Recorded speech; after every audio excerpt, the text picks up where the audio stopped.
What do you think of when you hear Doordarshan? That nostalgic tune? The grainy visuals? Or maybe your parents talking about those days? Now compare that to this.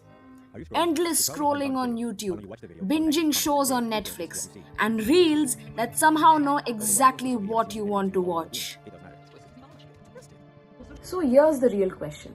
In a world full of algorithms, does public broadcasting even stand a chance? Or more importantly, should it? Because platforms like Prasar Bharati were never meant to compete for attention. They were built specially to serve the public. But serving the public doesn't always pay. So what is this public service broadcasting exactly? Public service broadcasting isn't just about entertainment. It's about reaching the people others don't. Rural India, regional languages, educational content, election coverage, emergency communication, and a lot more. That's where Prasar Bharati comes in. It runs Doordarshan and All India Radio, networks that have historically reached millions across the country. Not because they were trendy, but because they were necessary. And that's what makes this interesting. Its goal isn't profit, it's public value. Now let's break down the economics. And don't worry, it's simpler than it sounds. Unlike private media companies, Prasar Bharati doesn't survive by chasing TRPs alone. Its money mainly comes from three places. First, government funding.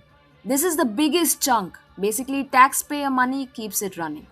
Second, advertisements. But here's the catch, it can't aggressively commercialize like private channels. And third, some limited commercial activities. Now look at the costs. Maintaining a nationwide network is expensive. We are talking about transmitters, production, salaries, and operations across urban and rural India. So you have a system where revenue is limited, costs are high, and profit is not the goal, which creates a constant financial pressure. And this leads to a very important tension. If you focus too much on public service, you lose money. And if you try to earn more, you risk losing your purpose. So that balance is incredibly hard to maintain. Now add the digital explosion to this. Today, attention lives on platforms like YouTube, Instagram, Netflix, and whatnot. They don't just provide content, they personalize it, recommend it, and keep you hooked. Public broadcasters were never designed for this kind of competition. They inform, and digital platforms engage. And in today's world, engagement wins. So naturally, younger audiences are drifting away from traditional TV and radio. So now we are left with a big question. If public broadcasting is essential but not profitable, and digital platforms are profitable but not necessarily public focused, then where does that leave Prasar Bharati? Can it survive this new media landscape or does it completely need to reinvent itself? Let's explore that. In an age dominated by private news channels, social media, and OTT platforms, an important question arises. Do we still need public service broadcasting? Public service broadcasting, or PSB, refers to media institutions that are designed to serve the public interest rather than commercial or political goals. In India, this responsibility lies with Prasar Bharati, which operates Doordarshan and All India Radio. Unlike private media, which is driven by ratings and profit, public broadcasters are expected to ensure universal access, balanced information, cultural representation, and educational content. However, the survival and relevance of public service broadcasting in India today is under serious question due to financial, structural, and policy changes. Let us first examine the sustainability challenges faced by public service broadcasting in India. Number 1. Declining advertising revenue. Traditionally, Doordarshan relied partly on advertising revenue to sustain its operations. However, over the years, advertising has significantly shifted towards private television networks and digital platforms like YouTube, OTT apps, and social media. Private players offer targeted advertising, better audience analytics, and higher viewership engagement. In contrast, public broadcasters struggle to compete due to outdated programming formats and limited innovation. As a result, advertising income for Prasar Bharati has steadily declined, weakening its financial base. Number 2, dependence on government funding. Due to declining commercial revenue, Prasar Bharati is heavily dependent on government funding and budgetary support. While public funding is a key feature of PSB globally, in India this dependence raises concerns about editorial independence. This creates a contradiction. While PSB is meant to serve the public, it risks being perceived as serving the government. Competition from private and digital media. The third major challenge is intense competition. Today's audiences, especially younger viewers, consume content through OTT platforms, social media, and mobile devices. These platforms provide on-demand content, personalized recommendations, high production quality, interactive engagement. Public broadcasters, on the other hand, often lag behind in adapting to these trends. This content is seen as less engaging and less accessible in the digital ecosystem. This has led to a decline in viewership and relevance, particularly among urban and younger audiences.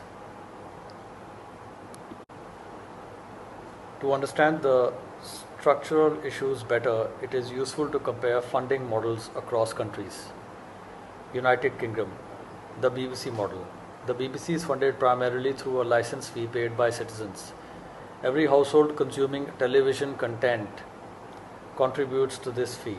This model ensures a stable and predictable source of funding, independent of both market pressures and direct government control. As a result, the BBC enjoys a relatively high degree of editorial independence and credibility. United States, mixed funding model.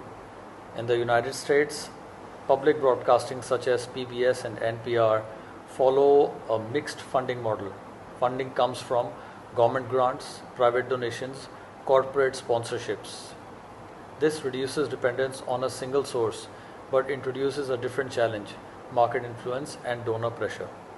India, government dependent model. In India, Prasar Bharati relies heavily on government budgetary allocations with limited support from advertising revenue.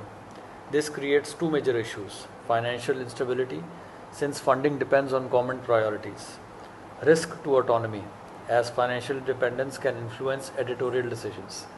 Compared to the UK and USA, India's model offers less financial independence and weaker structural safeguards. Now let us turn to the key public policy challenges. First, autonomy versus government control. Although Prasar Bharati was established as an autonomous corporation under the Prasar Bharati Act 1990, in practice, its autonomy remains limited. Key areas such as appointment of officials, financial approvals, policy decision are still influenced by the government. This creates a gap between legal autonomy and functional autonomy, raising concerns about credibility and trust. Second, need for digital modernization. Another major issue is the slow pace of digital transformation. In today's media environment, success depends on strong online presence, mobile accessibility, streaming platforms, data-driven content strategies. While private players have aggressively expanded into digital spaces, public broadcasters have been relatively slow to adapt. Without modernization, PSB risks becoming irrelevant in a digital-first media ecosystem. Third, policy gaps in OTT adaptation. There are also significant policy gaps in integrating public broadcasting with OTT platforms. India lacks a clear and comprehensive strategy to position public broadcasters in the OTT ecosystem, provide funding for digital expansion, ensure visibility of public interest content online. As a result, PSB is structurally disadvantaged in competing with private digital platforms. Conclusion. Can Prasar Bharati survive? Can Prasar Bharati survive in this changing media landscape? The answer is yes, but only with meaningful reform. For public service broadcasting to remain relevant, the following steps are essential: diversification of funding sources to reduce dependence on the government, strengthening institutional autonomy to ensure editorial independence, investing in digital transformation and innovation, developing a clear policy framework for OTT and online platforms, Public service broadcasting plays a crucial role in promoting democratic values, cultural diversity, access to reliable information. If these reforms are implemented, Prasar Bharati can not only survive but also emerge as a strong, credible, and modern public broadcaster. However, without reform, it risks being outdated and losing its significance in a rapidly evolving media environment. Ultimately, the future of public service broadcasting in India is not just about institutions, it is about safeguarding the public's right to unbiased, inclusive, and meaningful communication.